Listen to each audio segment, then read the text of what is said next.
Toda vez que um problema aparece no Brasil, a lógica da maioria das pessoas é que, olha, o Estado devia consertar isso, mas o pensamento está errado. O primeiro pensamento, a primeira lógica que você deveria ter é: o Estado devia parar de tentar consertar isso.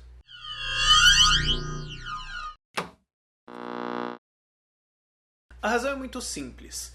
Erros, problemas, falhas sempre vão acontecer. O mercado livre erra e o governo erra. A questão é como os dois lidam com erros. Se você tem erros no livre mercado, o que é o livre mercado? Você tem várias empresas, várias pessoas tentando empreender e fornecer um serviço, um bem. Vamos dizer, por exemplo, sei lá, transporte público. Você vai ter várias empresas diferentes tentando fornecer um transporte para a população. Algumas vão acertar as decisões em como elas vão, sei lá, que ônibus elas vão comprar, ou se vai ser ônibus, ou van, ou carro, ou bicicleta, ou skate. E elas vão ter políticas diferentes, salários diferentes, jeitos de tratar o trabalhador diferentes, etc, etc. Algumas vão acertar, algumas vão errar. As que errarem vão quebrar, elas vão falhar e ser retiradas do mercado, e as que acertarem vão ficar. Dessas, outras vão aparecer, obviamente, porque as pessoas vão tentar concorrer, e desse grupo, outras vão falhar. E as que estão certas, e assim você vai tendo um processo de refinamento de tecnologia, melhorando o serviço, baixando o custo, esse tipo de coisa. É assim que o livre mercado lida com falha. Falhou, sai. O problema é que o governo lida do exato jeito contrário. Quando alguma coisa está errada num empreendimento estatal, frequentemente o que acontece é: essa agência aqui devia construir, sei lá, um lago ali, ou sei lá, fornecer água para tal população. Por exemplo de São Paulo. Bom, a agência falhou. O que a gente vai fazer? Aumentar essa agência e dar mais dinheiro para ela. É fascinante, mas é exatamente isso que acontece. Você errou. Então vamos colocar mais energia em você, porque claramente já que você errou. Não. Mas o problema é que você não tem concorrência. De maneira geral, o governo pode fazer as coisas fazendo ele mesmo, ou seja, tendo uma empresa estatal monopolizada, única, paf, ela, Correios. Só pode ser com os Correios. Você vai mandar uma carta? Correio. Vai mandar alguma coisa? Correio. Pode ter outra? Não. Por quê? Porque é proibido. Então tem uma empresa. Qual que é a chance dessa empresa acertar a melhor política que existe, o melhor jeito de fazer aquele negócio? É baixíssima. Ela vai estar suscetível a esse sistema onde você falha e melhore as empresas? Não, porque só tem uma. Se ela falhar, o que vai acontecer?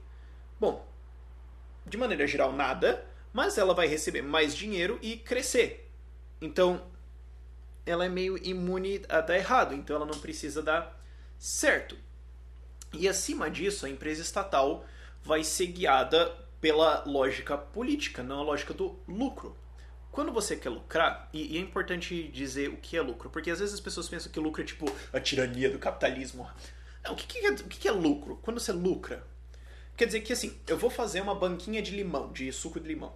Então eu vou gastar vintão para fazer ela, comprando limão, jarrinha, água, sei lá que diabo, e eu ganhei R$40. O que isso significa? Isso significa que eu aloquei R$20 de recursos, eu ofereci esse produto para a população. E a população olhou e falou: opa, legal, nós gostamos disso. E em troca do seu produto nós vamos te dar, como um todo, R$40. Ou seja, você fez uma coisa tão boa que as pessoas te deram mais recursos do que você começou. Significa que você concentrou, tal, veio mais para você do que você colocou. Significa que você fez uma alocação de recursos inteligente, de maneira tal que as pessoas te deram mais recursos. Isso é lucro. Significa que você fez uma coisa boa. Se você tem um prejuízo, é porque você gastou um monte de coisa, você alocou recursos, você pegou umas coisas aqui, pegou umas coisas ali, sei lá, vai abrir uma mineradora, compra caminhão, compra o terreno, tal, explode, contrata uma galera, blá, blá, blá, deu prejuízo. O que o prejuízo significa? Significa que aparentemente isso não era necessário. Essa coisa que eu fiz, essa empresa, essa mineradora que eu fiz, não era necessária porque a quantidade de recursos que voltou para mim é inferior às que eu coloquei. Então isso é o mercado me dizendo: cara, tá ligado esse negócio que você fez? Tamo de boa, não precisa. É isso. Ou é um sinal de: olha, se você melhorar e deixar mais eficiente, aí vale a pena, mas por enquanto, não. A empresa estatal não liga para isso. Ela não precisa do lucro porque ela é estatal. De maneira geral, elas não têm essa lógica. Elas têm a lógica política. Então, o que ela precisa fazer? ela precisa parecer que ela está indo bem, ela precisa convencer as pessoas de que aquilo é bom, não precisa exatamente ser, e ela precisa dar resultado político. Ou seja, cabide de cargo, fazer propaganda do governo, alocar as pessoas, esse tipo de coisa. Ou seja, essa empresa estatal liga, essa empresa estatal monopolizada, o correio, ela liga para dar lucro? Não. Se ela der prejuízo, foda-se. Vão colocar dinheiro nela, do contribuinte, e dane-se. Não tem problema. Então, essa empresa liga para alocar recursos de maneira inteligente e produtiva? Não. Ela nunca vai fazer isso. Ah, mas então a gente precisa encontrar um jeito de otimizar essa empresa dentro do Estado? Não. Por definição, não vai dar certo, porque ela não liga para lucro. E ela não está submetida à concorrência. Ela nunca vai ser eficiente. Ela nunca vai funcionar enquanto o governo estiver operando ela. Aí você tem o método Fernando Henrique, recentemente copiado pela Dilma, de vamos resolver. A gente vai pegar esse monopólio estatal e dar esse monopólio para uma empresa e garantir que ela vai continuar sendo um monopólio para sempre. Exemplo, sistema de transporte público. Que é o que? A cidade tem uma linha, elas criam uma linha, aí tem empresa que a cidade gosta, eles fraudam a licitação, dão aquela linha para a empresa e foda-se. Ou seja, ela precisa dar lucro? Não. Por quê? Porque se der problema, a prefeitura paga. É como acontece em transporte público de maneira geral. E se ela não der lucro, o que ela faz é subir o preço, porque assim, foda-se. Você não tem outra empresa para ir, não existe concorrente. Eles vão simplesmente jogar qualquer preço para você e se der errado eles vão falar pro governo: o governo, dá dinheiro aí porque tem que fornecer o serviço para as pessoas, sabe, os direitos constitucionais das pessoas, a gente tem que ter. Eles vão falar qualquer conversa assim. Então essa empresa precisa alocar recursos racionalmente? Não. Ela precisa dar lucro? Não. Ela trabalha com os clientes? Não. Ela precisa se importar com os clientes? Não. Pensa um aeroporto concessão. Você tem um aeroporto, digamos, Guarulhos, que foi comprado, foi uma concessão, ainda é do governo, mas uma empresa alugou isso. E essa empresa tem uma relação com o governo, que o governo diz como é que vai ser o serviço que Guarulhos oferece, que a empresa Guarulhos oferece, e os clientes que vão tomar no cu e aceitem. Eles não têm opção, eles não ligam para a empresa, não precisa ligar para eles, porque os clientes do aeroporto não têm alternativa, eles não têm o que fazer. E a relação que a empresa tem de quem paga eles é o governo, não as pessoas. Então por que essa empresa vai ligar para os clientes? Não tem sentido. Se o dinheiro vem do outro lado, por que você vai ligar? Entendeu? Não. Esse monopólio não funciona do mesmo jeito. Não está suscetível à livre concorrência e não está suscetível às forças destruidoras da destruição criativa do capitalismo. De, esse aqui sai, então vai ser. Não tem opção. Aí tem outro jeito que o governo pode fazer alguma coisa, que é o sistema de agência reguladora. Isso, de maneira geral, está alinhado com reserva de mercado formal ou informal. Você tem reserva de mercado formal, por exemplo, no sistema de telecom, empresas de celular, em que o governo fala, olha, só pode operar as empresas que pagarem para a Anatel tanto por linha e tem que comprar a linha e tem que seguir essas regras. Então, se a outra empresa quiser entrar, não pode, tem que pagar. Então ela não pode concorrer, ela tem que entrar aqui no negócio e depois a gente vai ver se tem lugar para ela entrar, porque a gente tem que proteger as pessoas dessas empresas malvadonas que querem entrar para explorar elas. E a gente vai ver se tem lugar para sua empresa entrar e de maneira geral não vai ter, a não ser que você deixe o pichuleco lá, né? E a gente tem essas empresas aqui dentro, que são as autorizadas pelo governo, que ele regula como que ela vai fornecer o serviço para você. Porque você não sabe o serviço que você quer, o governo sabe. Então o governo decide o serviço que você vai receber porque você é burro. Então o governo cuida de você porque ele sabe exatamente o que você precisa. Você não viu o cara que faz pesquisa na sua casa? Todo dia ele vem e pergunta exatamente o que você quer. Claro que não.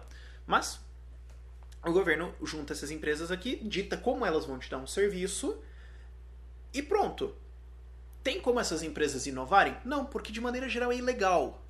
De maneira geral mas a gente vai fornecer esse novo serviço. Está regulamentado? Não, então não pode. Exemplo clássico. Escolas.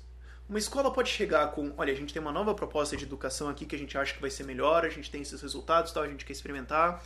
Ao invés de fazer 9 anos no ensino fundamental, a gente vai fazer 5, só que com menos férias e umas matérias diferentes e tudo mais. E no ensino médio a gente vai fazer 5 anos, já com uma preparação assim meio que para faculdade, ensinando os troços diferentes. Aí o MEC vai chegar e falar, tua empresa está fechada e você está preso. Você não pode inovar. É ilegal, é literalmente um crime. O governo dita como vai ser esse serviço e foda-se. Não há concorrência, não há... Quer dizer, você tem uma concorrência xoxa, porque na verdade você tem o mesmo serviço sendo oferecido por diferentes empresas a preços relativamente próximos. Às vezes vai mudar um pouquinho. No caso de educação, às vezes você tem extremos dos dois lados, geralmente mais para cima. Mas de maneira geral é o mesmo serviço. E não tem a destruição criativa do capitalismo de mudar as coisas porque não pode. Então você está num sistema engessado. Às vezes as pessoas perguntam, não, mas como é que a gente vai resolver a educação? Bom, a gente tem um sistema de educação que a gente usa desde 1700 e cacetada, e ele nunca mudou. A gente mudou as matériazinhas, a gente mudou o tempo delas, a gente mudou onde vai ficar o recreio. Agora a gente mudou o sistema de séries e tudo mais? Não. A gente mudou a progressão? Não. A matemática, o ensino de matemática no Brasil é totalmente virado para cálculo, sendo que a enorme maioria das pessoas nunca vai estudar cálculo, sendo que isso poderia muito melhor ser direcionado para matemática financeira, que é o que você precisa para aprender na sua vida, para cuidar dos seus dinheiro. Ou você poderia ter os dois. Quem quer fazer engenharia vai para o cálculo, ou você pode fazer os dois, ou você pode fazer nenhum se você quiser, o problema é teu. Agora, pode? Não, não pode. Quando você tem um problema e você realmente olha para ele, de maneira geral no Brasil você vai encontrar ou um monopólio ou essa reserva de mercado, como eu disse, formal ou informal. O sistema de educação não é uma reserva de mercado formal, não é no sentido de, só pode ter essas empresas em tais lugares, mas é informal, é indireto, no sentido de que ele diz, bom, esse é o produto, não pode ter outro produto que não esse.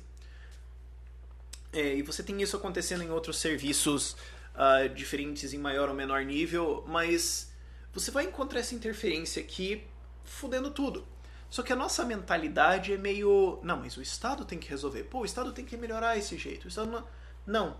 Você tem que expor isso à livre concorrência. Você tem que expor isso à destruição criativa do capitalismo. Você tem que deixar isso evoluir e melhorar. E deixar o maior número de pessoas possível. Tentar criar o maior número possível de negócios diferentes. Alguns vão dar errado, eles vão morrer. E os que derem certo vão pra frente. Desses vão ser o modelo final? Não, eles vão continuar evoluindo. É como se fosse a evolução das espécies, de maneira geral, você pensando assim. Agora, se você tentasse desenhar um serviço perfeito e falasse, não, depois que a gente tiver esse, a gente não vai mudar, provavelmente você não ia acertar e conforme o tempo passa, isso ia ficar meio obsoleto. Exceto que esse é o jeito que o governo faz as coisas. Chama design por comitê, que tende a ser um pouco retardado no produto final. Se você quer resolver um problema, pense em... Bom, primeiro vamos tirar o governo disso. Primeiro passo. A gente tem um problema, qualquer problema, você pode falar qualquer coisa aí. Você vai falar, primeiro, tira o governo. Porque não tem nenhuma ação positiva que ele possa fazer. Tudo que ele faz é criar barreiras para impedimento e desenvolvimento. Tira, sai. Agora que a gente deixou, deixa a coisa, amplia o máximo possível, deixa o maior número de pessoas entrar aqui e tentar, e alguma solução boa vai aparecer. Mas algumas soluções vão dar problema. Algumas soluções vão dar problema. Nenhum anarcocapitalista, nenhum liberal, nenhum nada tem a visão de que o mercado é perfeito, de que ele vai sempre acertar. Não, ele vai cometer erros. É só que ele aprende com os erros dele, refina e melhora. Enquanto o Estado fala, errei. Foda-se, eu vou continuar fazendo a mesma coisa. E você paga. Que legal. A propósito, paga seus impostos. Não é surpresa que o correio não funciona. Que a Petrobras está quebrando, que está faltando água em São Paulo, que a conta de energia explodiu. Mas energia é privatizada, mas tem reserva de mercado e é extremamente regulamentada e na verdade deu problema porque o governo tentou interferir no preço.